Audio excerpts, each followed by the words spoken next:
Do not marry your high school sweetheart. And I'll just say it black and white like that.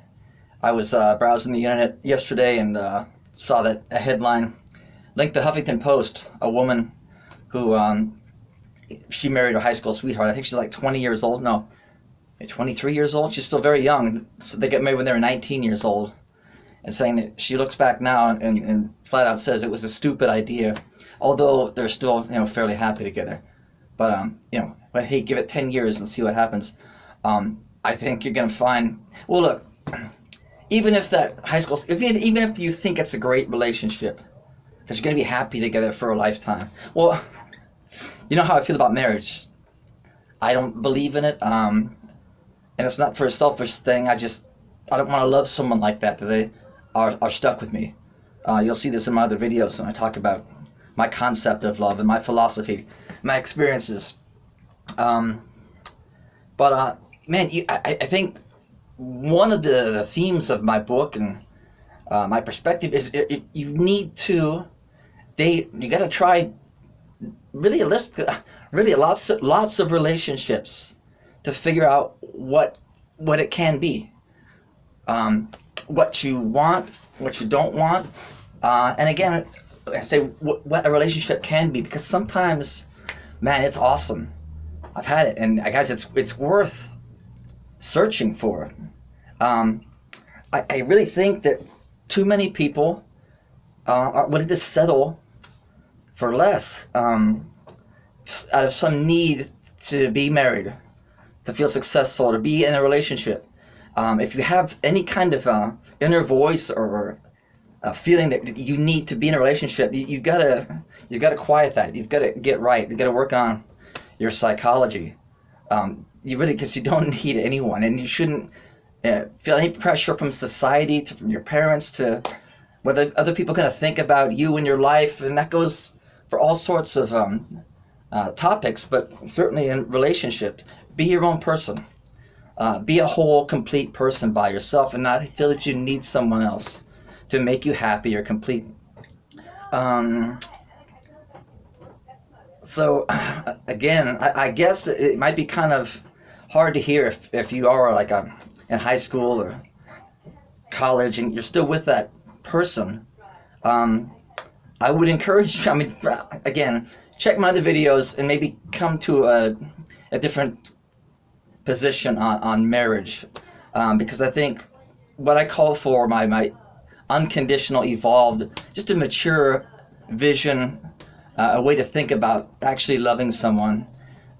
It's not about possessing them or making them stay with you. It's about allowing them freedom to be themselves, to change and possibly find someone else in this life. So it's revolutionary, it's iconoclastic, but it's powerful.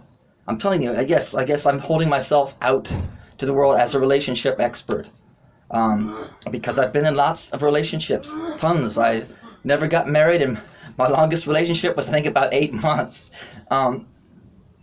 because I know what I'm looking for. I know what it can be, and I know that, again, things can come up in a relationship, deal breakers. It's not working out, so you move on.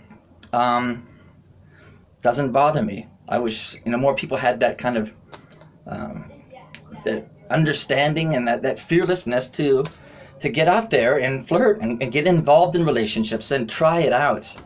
Try it out. Once you have your head on straight and understand the emotions and deal with them on a conscious, logical level, then no one can break your heart. And that's where I'm at. No one's going to rock my boat. That's a great place to be, and that's why I felt an obligation to write my book and share my concepts. And not just, my expertise is not just from the relationships I've had and the lessons learned, but also in talking to friends and acquaintances about their relationships. And for some reason, I'm a very logical, deep thinker, put the puzzle together and come to some conclusions about love that I haven't heard anyone else say. I just look at the world and there is this, one of the main concepts here in my book is that I argue there's two prevailing different really definitions of what it means to love someone.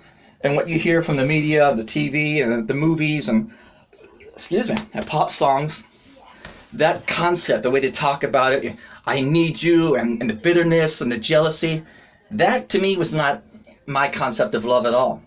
And that's really that concept is based on the primitive in love version of it. So it's emotional and it's powerful, but it's immature, and it's not the best of our human psyche, of humanity. There is a different concept of love, which is more about thought, logic, our higher brain function. And what you want to do is have both of these. You want the emotion, you want the attraction, and the excitement, the in love and the butterflies. You want that.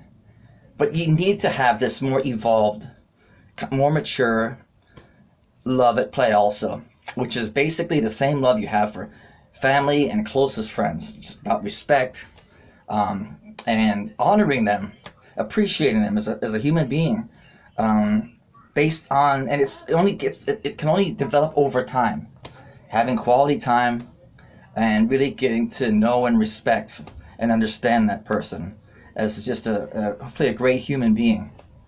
And when you have both of those concepts of love at play, the possessive and the jealousy, it's there. It has to be tampered down through conscious thinking and logic, but that always gets trumped, overpowered by that more evolved version of love, this unconditional, the new paradigm, right? It's maybe not so new, and I think I'm really saying anything earth-shattering here, but I don't hear anyone else saying it. And to hear the concepts laid out as logically as I am, I think there's power there.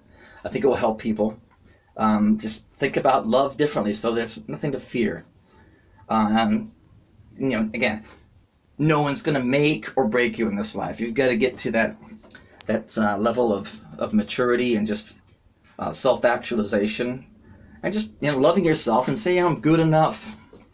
And until you do, then I think your relationships will always suffer for it, and you'll probably constantly pursue the wrong relationship with people. You got to get past the neediness. And I guess let's leave it at that. I didn't get my point there. If you are still in high school, or maybe just moved on to college and you're still in that initial relationship, I think you still have to give it, play it out, see how long it lasts. But I can tell you, looking back at my life, it's a very, very sad, depressing idea that I would have stayed with the first girlfriend I had, that we just would have got married and that would be it. Because that relationship was lacking a lot of things.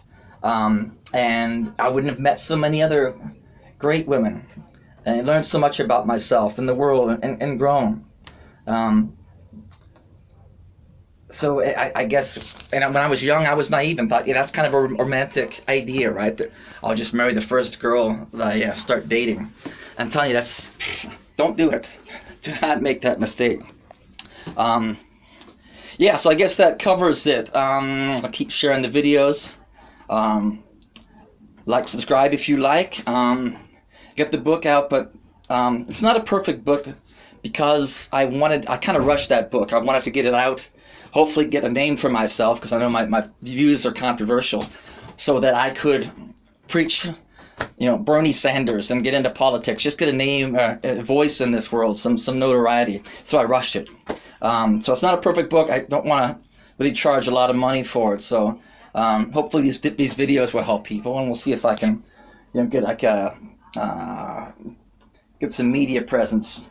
I think somebody will want to talk to me again, because it's relationships and love, right? That's a popular topic, and for me to say something so controversial, which is that, the whole concept of marriage is incompatible with my concept of love. So you can disagree about my concept, but works for me, and it's sound, and so no one's going to convince me otherwise. All right, guys, wish you well. Have a good day. Bye.